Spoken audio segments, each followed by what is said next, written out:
Thanks for coming. A couple quick comments, as we always do, and without any hesitation or with deepest gratitude to our incredible fans and support. And the Buckeye Walk was incredible.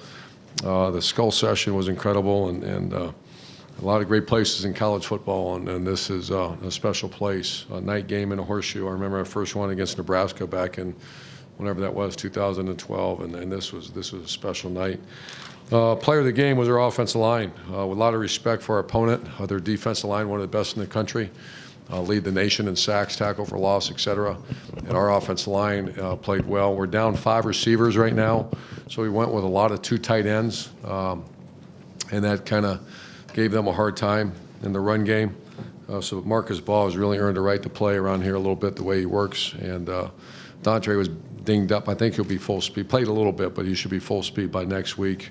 Johnny Dixon still not full speed. Then you lost Noah, Corey Smith, and I think there's one other one. Paris Campbell. And Paris Campbell was out because of a sprained knee. So I thought they did very good. But Zeke and the offensive line took control of that game, and I thought JT came in and played great. Ran for 100 yards, and he obviously gives you that the dual threat, which is when you're bogged down a little bit.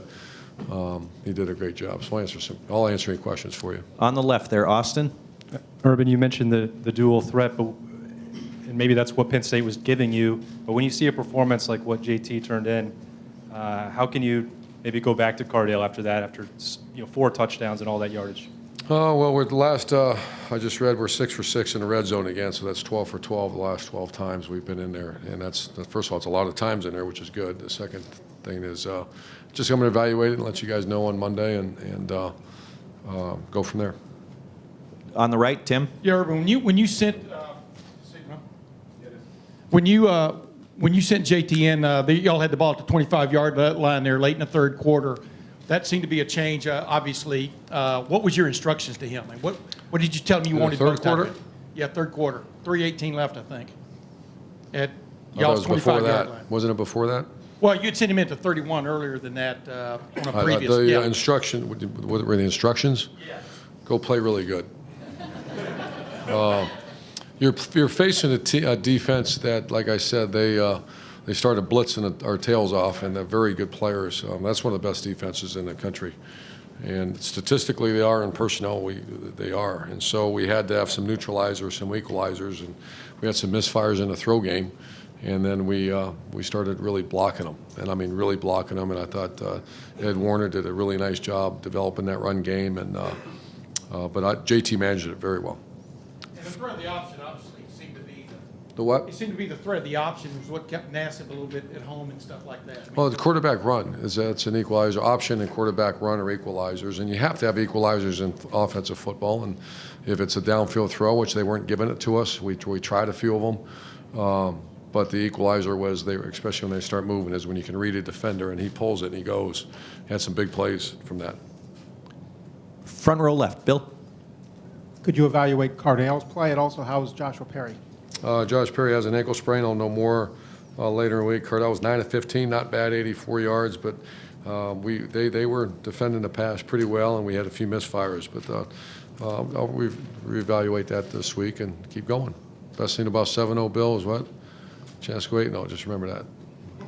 Far right over here, Jared. Urban, just a thought on your defensive line. They seem to take over the game at times, and Bosa being so active. And one other thing I wanted to ask you about was the targeting call. Did you get some clarity on what they saw there? I wonder if he's out for the first half of next week, too. I don't know that. I'll find that out here soon. And I saw the video, and we don't teach tackling like that. And I think that's a tough penalty. And I saw the guy from up north got thrown out of the game. And, it's tough, man, especially when we're down. We were in kicking game.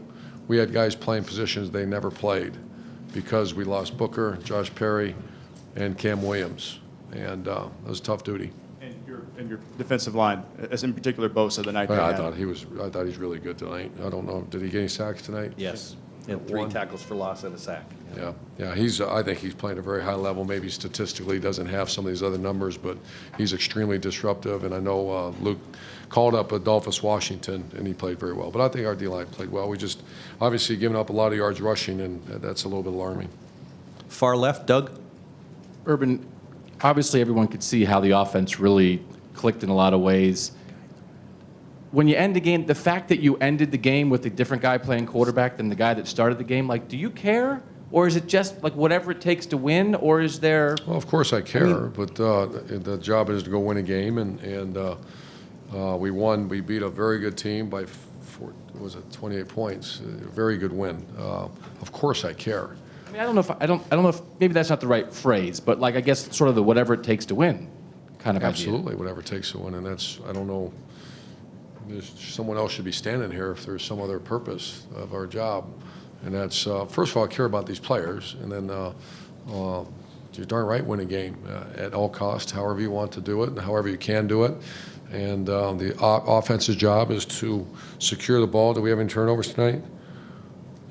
No, that's 2 games in a row, and we're 6 for 6 in the red zone. So I'm extremely pleased with this. But I want to make sure that decide you care big time about these guys, because like I said, there's a lot of people in that locker room that are very invested, have done a lot of great things. So I do care, but our job is to go win.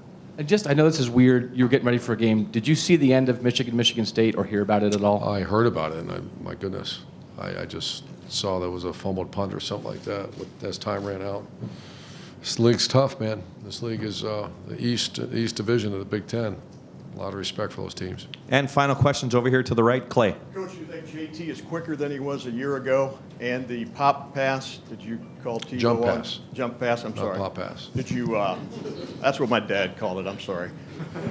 Was that a Tebow Oh, we've call? been wanting to do that for so long. And Was that a Shelley or a Tebow call? It's between me and my wife.